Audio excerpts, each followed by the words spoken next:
ഇത് നടന്നത് കണ്ണൂർ ജില്ലയിലാണ്.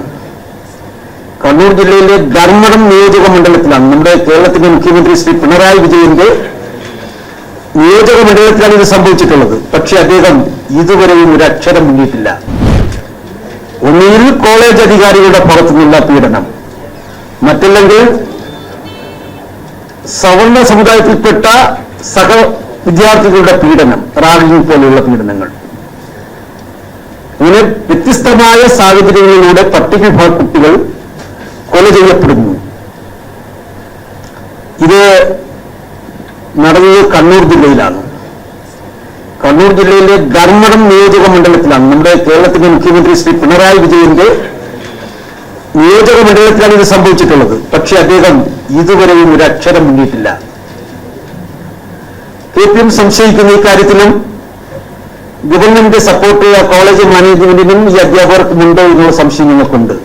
അതുകൊണ്ടാണ് പ്രതികൾ ആ ജില്ലയിൽ തന്നെ ഉണ്ടായിട്ടും അവരെ അറസ്റ്റ് ചെയ്യുവാനോ നിയമ നടപടി സ്വീകരിക്കുവാനോ പോലീസിന്റെ ഭാഗത്തുനിന്ന് അന്വേഷണം നടക്കുന്നുണ്ട്. 7 പേരടങ്ങുന്ന ഒരു അന്വേഷണ ടീമിനെ പ്രഖ്യാപിച്ചെന്ന് പറയുന്നു.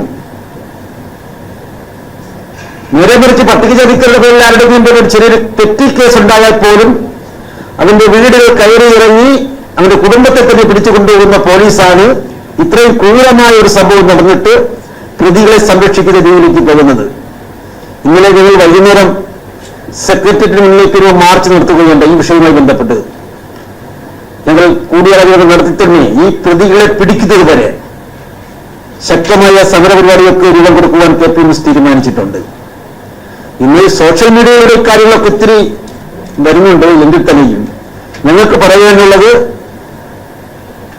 ഈ പ്രതികളായിട്ടുള്ള 2 പേർ മാത്രമല്ല, ആ കോളേജിന്റെ പ്രിൻസിപ്പൽ വിനോദ് മോനി എന്ന് പറയുന്ന പ്രിൻസിപ്പൽ കോളേജിലുണ്ട്. ഈ സംഭവങ്ങൾ നടക്കുമ്പോൾ തന്നെ കുട്ടികളുടെ പരാതികൾ ഈ പ്രിൻസിപ്പലിന്റെ ചെവിയിലെത്തിയിട്ടുണ്ട്. പക്ഷേ അദ്ദേഹം ഒരു പ്രിൻസിപ്പലിന്റെ ചുമതല എന്താണെന്ന് മനസ്സിലാക്കി ഇത്തരം കാര്യങ്ങൾ ഇടപെടുവാൻ അദ്ദേഹം ഒന്നും ചെയ്തിട്ടില്ല. അതുകൊണ്ട് അദ്ദേഹത്തെയും പ്രതിയാക്കണമെന്നാണ് ഞങ്ങൾ ആവശ്യപ്പെടുന്നത്. റാമിനെ മാത്രമല്ല, അവിടുത്തെ കോളേജിന്റെ പ്രിൻസിപ്പൽ വിനോദ് മോനി എന്ന് പറയുന്ന പ്രിൻസിപ്പളെയും പ്രതിയാക്കണമെന്നവരാണ് KPM ആവശ്യപ്പെടുന്നത്. അതോടൊപ്പം തന്നെ അവിടുത്തെ അധ്യാപകരുടെ റൂമിൽ ഈ കുട്ടികളെ വിളിച്ച് വരുത്തി കൂട്ടായിട്ടാണ് ഹരാസ് ചെയ്യുന്നത്. കൈവെട്ടും കാലുവെട്ടും, പിന്നെ കുടുംബത്തിലെ അച്ഛനെയും അമ്മയും ആക്ഷേപിക്കാൻ. ഈ ഇതിന്റെ മാതാവിന് ഒരു സർജറി ഉണ്ടായിരുന്നു.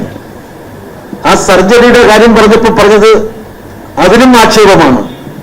അച്ഛനെയും അമ്മയെയും കുടുംബാംഗങ്ങളെയും നിറത്തെയും വർണ്ണത്തെയും ഒക്കെ തന്നെ അധിക്ഷേപിച്ചുകൊണ്ടുള്ള ഇത്തരം ഹരാസ്മെന്റുകളാണ് ഇന്ന് കേരളത്തിലെ ക്യാമ്പസുകളിൽ നടക്കുന്നത്. ഇതിനെ അറിഞ്ഞിരുന്നേ പറ്റുകയുള്ളൂ.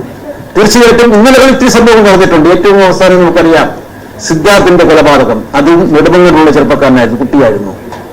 നെടുമങ്ങലുള്ള 2ാമത്തെ സംഭവമാണ്, കുട്ടികൾക്കുണ്ടാകുന്ന സംഭവമാണ്. ഞാൻ സൂചിപ്പിക്കുന്നത് ഇതിന് വരുതി വരുത്തുവാൻ സർക്കാർ തയ്യാറായില്ലെങ്കിൽ തീർച്ചയായും ഞങ്ങൾ ആ കോളേജിലേക്ക് പോകേണ്ടി വരും. KPMന്റെ നേതൃത്വം താമസിക്കാതെ ഈ കോളേജ് ക്യാമ്പസിലേക്ക് പോവുകയും കോളേജുമായി ബന്ധപ്പെട്ട അതിന്റെ പ്രവർത്തനങ്ങളെ തടസ്സപ്പെടുത്തുന്ന രീതിയിലുള്ള കാര്യങ്ങളിലേക്ക് ഇടപെടുകയും ചെയ്യുമെന്നുള്ളതാണ് എനിക്ക് അവസ്ഥ സൂചിപ്പിക്കാനുള്ളത്. മറ്റു കാര്യങ്ങൾ കിടക്കുന്നില്ല.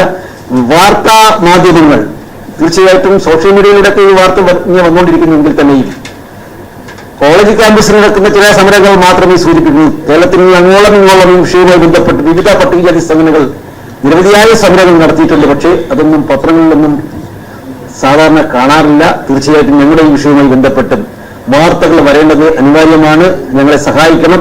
ഈ വിഷയവുമായി ബന്ധപ്പെട്ട് പത്രമാധ്യമങ്ങളിലും അതുപോലെ വിഷ്വൽ മീഡിയയിലും ഒക്കെ തന്നെ വാർത്തകൾ വരുവാൻ നിങ്ങളുടേതായ സഹായവും സഹകരണം ഉണ്ടാകുമെന്ന് മാത്രം ഞാൻ ഈ അവസരത്തിൽ അഭ്യർത്ഥിക്കുന്നു.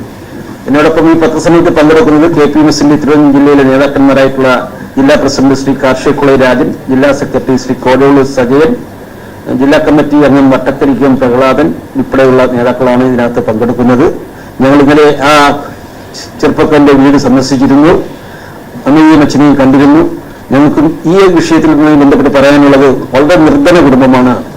ആ കുടുംബത്തിന്റെ ഏക അത്താണിയാണ് നിതിൻ രാജ്. അതുകൊണ്ട് ആ കുടുംബത്തിന് മതിയായ നഷ്ടപരിഹാരം 1 കോടി രൂപ സർക്കാർ ആ കുടുംബത്തിന് ധനസഹായമായി നൽകി ആ കുടുംബത്തെ സംരക്ഷിക്കണമെന്ന് കൂടി ഈ അവസരത്തിൽ ആവശ്യപ്പെട്ടുകൊണ്ട് എല്ലാവർക്കും നന്ദി അറിയിക്കുന്നു.